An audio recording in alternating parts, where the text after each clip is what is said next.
So there's this thorn in your arm. No big deal. Doesn't hurt that much unless someone pushes it. Then there's crying, wailing, complaining, shenanigans.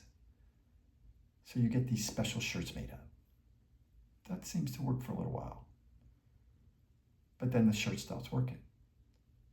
So your best idea is, well, let me build something around it. So no one can push it or make it hurt.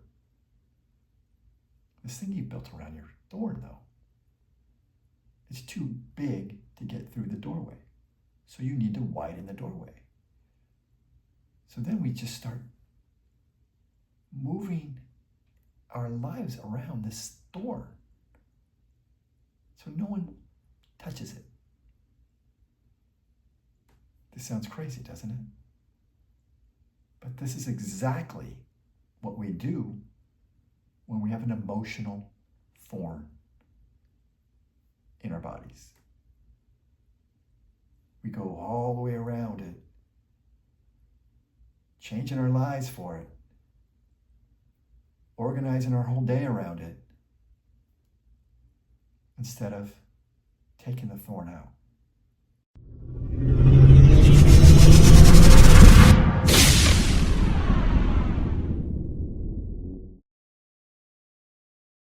These thorns are what we're going to talk about today. My name's Tim. I'm a meditation instructor, a seeker of truth. The more we try to protect these thorns, the more they take over our lives. The more the triggers happen. Now we're walking through life like in its emotional minefield. It's dictating how we react to everything. These little teeny thorns that have grown into these creatures of their own, with a mind of their own, doing anything to protect us, to stop us from being triggered. But it doesn't work like that. The more we're trying to protect the pain, the more we relive the pain. See, Carl Jung, the Swiss psychologist, he came up with a term called the shadow self. Basically, all these thorns that people have, they're like luggage that we bring around. But he also came up with a term called shadow work. What's shadow work? Well, shadow work is pulling the t-shirt on and looking at the thorns. It's hugging that cactus. It's self-inquiry. You are not responsible for what happened to you when you were a kid. 0. But as an adult, you're 100% responsible for fixing that stuff. Whatever happened to you as a little kid. Some people had it worse than others. That's just their mission on the planet.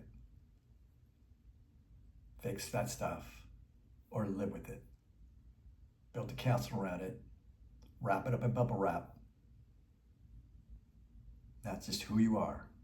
It's your personality. It's about the self-inquiry. Let's talk a little bit about self-inquiry. So self-inquiry precedes self-change. Self-change precedes self-knowledge. Self-knowledge precedes self-understanding.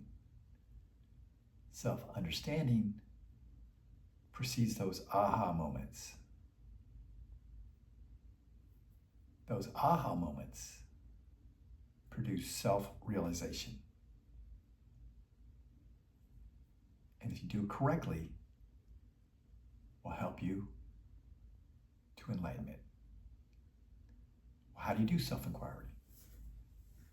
Well, whenever these triggers come up, and they come up every day, but the big triggers, the ones that make you freeze, the ones that have physical reaction to, those are triggers. Now you have to sit with those and see what those are. You might have to go down some little rabbit holes. It's all right. That self-inquiry works. That hugging that cactus. It's all about pulling weeds and planting flowers. Pulling weeds and planting flowers. And sometimes the weeds come back up. So you got to pull them again. One of the biggest things that'll help you with self-inquiry is journaling. Journal like a monk on mushrooms. Everything that you've been trying to avoid is where your transformation is. So the work you've been avoiding is the key to opening the doors to the impossible.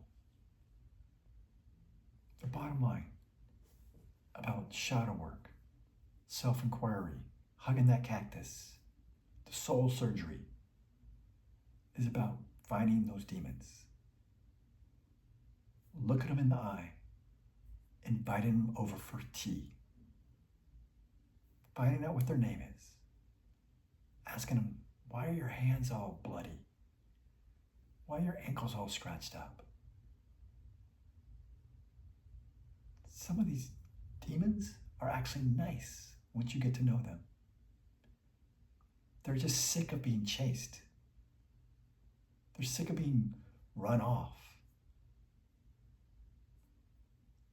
See, everyone thinks enlightenment or being holy is just being of the light. But that's not what it is. There's this thing called syzygy, yin and yang, light and dark. They have to come together as one. And as the darkness and the light come together, now you can be holy. Carl Jung's famous saying is that one does not become enlightened by imagining figures of light, but by making the darkness conscious. Mystic Monk out.